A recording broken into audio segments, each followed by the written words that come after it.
कि 43 सीटों में जो कल मतदान हुआ उसमें हमारे अनुमान से ज्यादा बेहतर रिजल्ट की संभावना है। हम लोगों ने जो आकलन किया, जो फीडबैक आया क्षेत्र से, करीब 35 से 38 सीटों पर हम बहुत मजबूत स्थिति में हैं। आप रुझान और उत्साह जनता का क्या था, आप इस बात से अंदाजा लगाइए कि कोडरमा जैसी सीट आरजेडी जीत रहा है। जो प्रत्याशी जेल में था, प्रचार नहीं हो पा रहा था, हम लोग कमजोर मान के चल रहे थे, वो चुनाव जीत रहे हैं। ऐसे कई एक क्षेत्र में जो हम लोग उम्मीद किए थे उससे ज्यादा बेहतर प्रदर्शन, और उसका श्रेय हमारे नेता को जाता है। हेमंत सोरेन जी का अथक प्रयास, जो चुनाव प्रचार उन्होंने किया।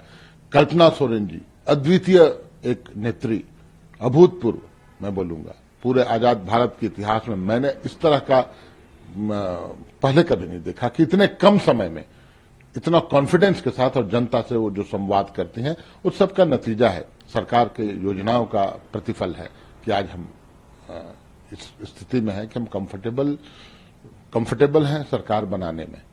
पहले चरण में ही सरकार बनाने का रास्ता, मार्ग प्रशस्त हो गया।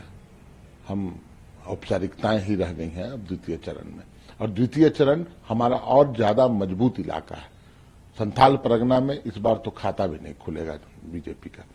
तो कुल मिलाकर पिछले बार 2019 के मुकाबले ज्यादा बड़ी बहुमत के साथ हम सरकार बनाने जा रहे हैं। आपका विपक्ष यानी बीजेपी कह रहा है कि जीत की तरफ तो वो बढ़ चुके हैं ऑलरेडी, मेजॉरिटी इस 43 सीट में उनको आएंगी। डिसाइडिंग फैक्टर रहेगा कोल्हान का रीजन, क्योंकि उसमें बहुत सारी चीजें हैं। पिछली बार वो एक सीट भी वहां नहीं जीत पाए थे, लेकिन इस बार बहुत सारी सीटें जीतेंगे। आउट ऑफ 14 वो अच्छी खासी सीट जीतेंगे, क्योंकि चंपाई सोरेन का फैक्टर है, जनता त्रस्त है, और भी उनके हिसाब से ये जनता इस सरकार को चाहती है। देखिए, चंपाई सोरेन के फैक्टर पर वो थोड़ा आसान्वित हो सकते हैं होंगे, लेकिन चंपाई सोरेन जी खुद अपने विधानसभा में फंस गए हैं बुरी तरह, वो चुनाव हार रहे हैं। खैर चलिए, ये सब अलग बात है।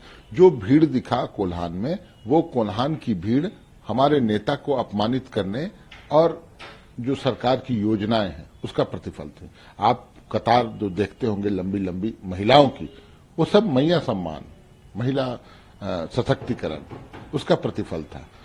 तो बहुत भारी मतदान हमारे पक्ष में हुआ है, ये उनको भी पता है। अभी कुछ नहीं बोल पाएंगे, 20 तारीख के बाद स्थितियां स्पष्ट हो जाएंगी।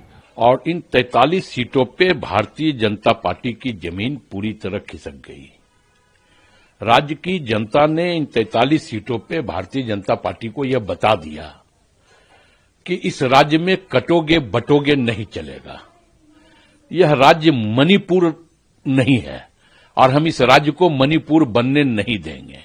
यह राज्य की जनता ने साफ शब्दों में कल भारतीय जनता पार्टी को बताने का काम किया है, और हमें लगता है कि इन 43 सीटों पे 30 से प्लस सीटें महागठबंधन के खाते में आने जा रही है।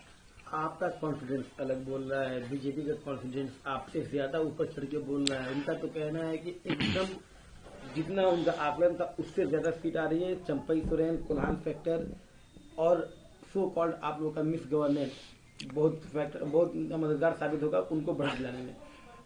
बीजेपी का कॉन्फिडेंस लोकसभा में 400 का था कि लोकसभा में हम 400 सीटें लाएंगे। स्थितियां क्या बदली? बैसाखी पे सरकार चला रहे हैं, और वो भी एक बैसाखी नहीं, 2-2 बैसाखी लेकर के केंद्र की सरकार चला रहे हैं। तो मुझे लगता है कि वो कॉन्फिडेंस में रहें, लेकिन जनता ने हमें कॉन्फिडेंस दिया है। जनता ने मैया सम्मान योजना को कॉन्फिडेंस दिया है। जनता ने 200 यूनिट बिजली फ्री को कॉन्फिडेंस दिया है। जनता ने 2 लाख रुपए किसानों की ऋण माफी को कॉन्फिडेंस दिया है, और ये जो कॉन्फिडेंस दिया है इस पे हम कॉन्फिडेंट में हैं कि महागठबंधन की सरकार इन 43 सीटों के चुनाव के साथ ही परिलक्षित हो गया कि हम 30 से प्लस सीटों पे जीतने जा रहे हैं।